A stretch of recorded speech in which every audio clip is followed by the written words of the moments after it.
अस्सलाम वालेकुम dear friends. इस क्लास के अंदर मूव टूल को डिस्कस करेंगे। How to apply move tool. अपने सॉफ्टवेयर की जानिब आते हैं, न्यू फाइल जनरेट करते हैं, ओके के पर क्लिक करते हैं। बैकग्राउंड इसका फिर से हम सेट करेंगे, न्यू इमेज बनाएंगे, बैकग्राउंड ब्लैंक करेंगे वाइट। ओके के बटन पर क्लिक करूँगा, क्लोज कर दूंगा पहले वाले इमेज को। ठीक है, अब हम मूव टूल को अप्लाई करेंगे। मूव टूल को अप्लाई करने के लिए मैं एक इमेज प्लेस कर रहा हूँ। ठीक है, अब मूव टूल का काम देखिएगा। ये हमारे पास मूव टूल है। पहले जैसे आप इमेज को प्लेस करोगे तो एंटर के बटन पर क्लिक करोगे, इसके ऊपर जो 6 डॉट बने हुए थे चारों तरफ वो रिमूव हो गया। अब मूव टूल के ऊपर मैं क्लिक करूंगा, देखिए मेरा मूव टूल सिलेक्ट हो गया। जो भी टूल हमारा सिलेक्ट हुआ होगा वो हमारा मूव टूल सिलेक्ट, जैसे जो भी टूल हमारा सिलेक्ट हुआ होगा उसके चारों तरफ एक डार्क कलर का, लाइट डार्क कलर का बॉक्स बनकर सामने आ जाएगा। इट मीन्स के हमारा टूल सिलेक्ट हो चुका है। ओके, अब मूव टूल हमारा सिलेक्ट हो चुका है। अब देखें, मैं क्लिक कर कर होल्ड कर मूव करूंगा। मूव का मतलब होता है एक जगह से दूसरी जगह पर ले जाना। देखें, मैं अपने इमेज को दूसरी जगह पर ले जा रहा हूं और इसके ऊपर विथ हाइट आ रही है। ठीक है, इस तरह से मैं मूव कर सकता हूं और रख सकता हूं वापस। सही, ये मूव टूल का काम है। मूव टूल के और भी बेतहाशा काम हैं, जैसे कि अब देखें मैंने सेलेक्ट कर दिया शो ट्रांसपेरेंट ट्रांसफॉर्म कंट्रोल को। ठीक है, अब देखें इसके चारों तरफ डॉट बनकर सामने आ गए। अब इस इमेज के इस डॉट की मदद से मैं इस इमेज को रीसाइज भी कर सकता हूँ, छोटा बड़ा भी कर सकता हूँ। इस तरह से मैंने कोने से पकड़ा, माउस को क्लिक किया, होल्ड किया और डाउन तरफ ड्रैग किया माउस को, तो मेरा इमेज डिक्रीज होता जा रहा है। अब जब मैं अप कर रहा हूँ, अपने माउस के एरो को क्लिक कर होल्ड कर पकड़ कर फिर ऐसे अप कर रहा हूँ, तो मेरा माउस क्या हो रहा है, मेरे इमेज की साइज क्या हो रही है, इंक्रीज हो रही है, बढ़ रही है। ठीक है, डिक्रीज मीन्स कम हो रही है, इंक्रीज मीन्स बढ़ रही है।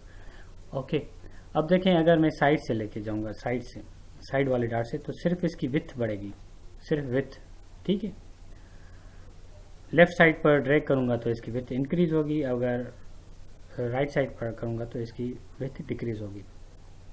ठीक है, अब नीचे से, अब इसकी हाइट इंक्रीज डिक्रीज होगी।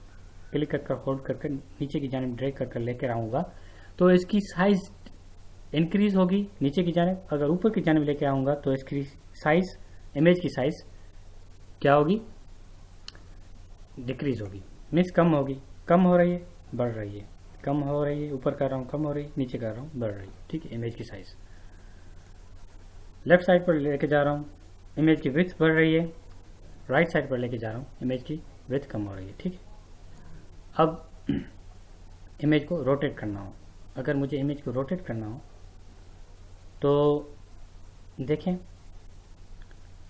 आप यहाँ पर रखोगे तो इंक्रीज डिक्रीज होगा, कोने से इंक्रीज डिक्रीज। ठीक है, अगर आप थोड़ा सा बाहर जाकर यहाँ पर क्लिक करोगे तो बैंडेड जो एरो होगा इसको क्लिक करके होल्ड करोगे तो इसका मतलब ये नीचे की जानिब में ड्रैग करूंगा क्लॉकवाइज, ऊपर की जानिब ड्रैग करूंगा एंटी क्लॉकवाइज, हमारा इमेज रोटेट होगा इस तरह से। ठीक है,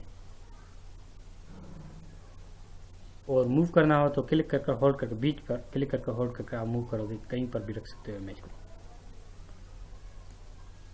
सही, ये बात आपको समझ आ गई कि मूव टूल किस तरह से अप्लाई करते हैं और मूव टूल के ऊपर ऑपरेशन किस तरह से परफॉर्म होते हैं। ये मैं ओके के बटन पर क्लिक कर और शो ट्रांसफॉर्म को अनचेक करता हूँ, फिर से एक नया इमेज लाकर मैं प्लेस करता हूँ, क्योंकि ये तो मैंने प्रीवियस क्लास में आपको बता दिया। ठीक है, किस तरह से ट्रांसपेरेंट इमेज को मैं लाकर रख देता हूँ। सही, फिर से मैं एंटर को प्रेस करूंगा। अब देखें, मैं मूव टूल की मदद ले रहा हूँ। देखें मेरे पास ऑटो सिलेक्ट यहाँ पर सिलेक्ट हुआ है। क्या सिलेक्ट हुआ है, ऑटो सिलेक्ट। ओके, तो ऑटो सेलेक्ट का मतलब ये होता है कि मेरे पास टोटल कितनी लेयर्स हैं, 3 लेयर्स। और लेयर्स कहाँ लिखे हुए हैं, लेयर्स मेरे लेफ्ट हैंड साइड पर एक फॉर्म के अंदर में, ठीक है। और इस फॉर्म के अंदर, लेयर्स फॉर्म्स के अंदर बहुत सारे हमारे पास फीचर्स दिए गए हैं, जैसा कि 4 क्लास ट्रांसपेरेंट, ठीक है, और आयशा एंड मॉडल्स का लेयर, ठीक है। अगर मैं इसको आई सैंपल को अनचेक करता हूं तो मेरी इमेज हाइड हो जाती है, फिर इसको चेक करता हूं तो मेरी इमेज एनेबल हो जाती है, मीन्स डिसअपियर हो जाती है, डिसअपियर अपीयर, ओके, गायब और जाहिर हो जाएगी। अब ये तो हो गया सब कुछ। देखें जनाब, 2 इमेजेस हैं, एक इमेज है आयशा वाला, दूसरा इमेज है 4 क्लास ट्रांसपेरेंट वाला, ठीक है। ये 2 इमेजेस हैं और यहाँ पर ऑटो सेलेक्ट हुआ हुआ है। ऑटो सेलेक्ट, अब आप लेयर्स के ऊपर देखना, 4 क्लास ट्रांसपेरेंट लेयर सेलेक्ट हुई हुई है मेरी, तो मेरी 4 क्लास ट्रांसपेरेंट वाली लेयर ही मूव होगी, ठीक है। मेरी आयशा वाली जो लेयर है ये मूव नहीं होगी, ठीक है। तो अब अगर जब मैं आयशा के ऊपर क्लिक करूंगा तो यहाँ देखें आयशा ऑटो सिलेक्ट हो गया, क्योंकि ये ऑटो सिलेक्ट है ना हमारा, तो आयशा की लेयर अब मूव होगी। क्लिक कर रहा हूँ 4 क्लास ट्रांसपेरेंट पर, ये मॉडल जो है ना मूव होगी। आयशा के ऊपर क्लिक कर रहा हूँ आयशा प्लस मॉडल की, तो ये दोनों रोटेट होगी या मूव होंगी जिस लोकेशन पर मैं ले जाना चाहूँ, ठीक है। ये आप समझ गए ऑटो सिलेक्शन का क्या मतलब होता है, सही है जनाब। तो अब मैं इसको ऑटो सिलेक्ट को अनचेक कर देता हूँ। अब देखें जो मेरी क्लास में क्लिक कर रहा हूँ आयशा के ऊपर, तो मूव हो रही है ट्रांसपेरेंट वाली लेयर, ठीक है।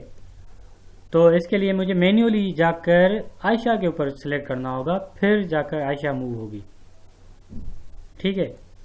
और ये ब्यूटीफुल मॉडल जो है ये मूव नहीं होगी, जब मैं इसके ऊपर सिलेक्ट करूंगा फिर ये मूव होगी। और इसको अनचेक कर दूंगा तो बैकग्राउंड इन होगा ट्रांसपेरेंट हो जाएगा, ठीक है। अगर आई ड्रॉप के ऊपर फिर से क्लिक करूंगा तो बैकग्राउंड वाइट वापस आ जाएगा, ठीक है। तो अब सिलेक्ट कौन सी हुई है, मैं चाह रहा हूँ कि आयशा सेलेक्ट हो, लेकिन ये मॉडल सेलेक्ट हो रही, क्योंकि ये मैन्युअली ऑटो सेलेक्ट नहीं होगी। ऑटो सेलेक्ट के ऊपर क्लिक करूंगा तो ऑटोमेटिकली आयशा के ऊपर क्लिक किया और आयशा सेलेक्ट हुई।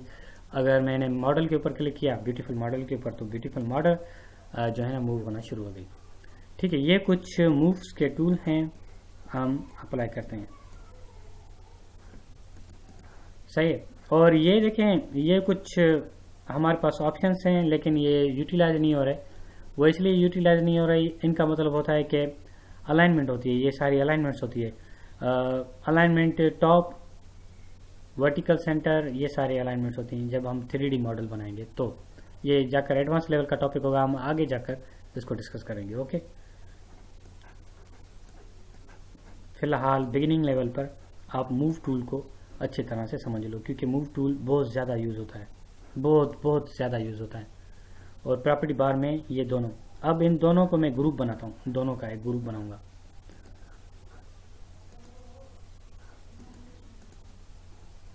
ग्रुप बनाने के लिए मैं क्या करूँगा, तो सिलेक्ट करूँगा, ओके, ये दोनों, अब दोनों मूव होंगी लेयर्स, दोनों को सिलेक्ट कर लिया। अब इन दोनों जो है ना लेयर्स को मैंने किस तरह से सिलेक्ट किया, देखें मैंने कंट्रोल को पकड़ा अपने कीबोर्ड पर और फिर मैंने क्लिक किया दूसरे लेयर के ऊपर, दोनों लेयर मेरे ग्रुप हो गए। अब इन दोनों लेयर को मैं जाकर ग्रुप बनाकर दोनों को मूव कर सकता हूँ, ठीक है, कुछ इस तरह से। वैसे तो ऑटो सिलेक्ट हुए हुए हैं, यहाँ पर रखकर, सही है। अब इनों का मैं दोनों को सिलेक्ट करता हूँ, कंट्रोल को पकड़कर आप दोनों मूव होंगे इस तरह से, ठीक है। आई होप आपको मूव टूल अच्छे से समझ आ गया होगा, किस तरह से मूव टूल अप्लाई करते हैं और मूव टूल के क्या क्या फ़वाइद होते हैं। अब देखें ये तो दोनों लेयर्स का ग्रुप बन गए, ये अब एनेबल हो गए। टॉप पर सिर्फ इसका एक ही इमेज का हो रहा है दोनों सिलेक्टेड लेयर से, इससे बेहतर है कि हम जो है ना फ्री हैंडली इसको जो है ना मूव करें, तो वो बहुत ज़्यादा बेहतर रहेगा इस अलाइनमेंट से। ये अलाइनमेंट इमेज के फिट हिसाब से टॉप ले जाता है, bottom, left, right, centre, corner, ये सब कुछ वहाँ पर जाकर रख लेता है। ठीक है, इमेज के साइज़ के हिसाब से। ओके जी जनाब, तो इस क्लास को यहाँ पर इख्तिताम करते हैं। अपना ख्याल रखिएगा। अल्लाह हाफ़िज़।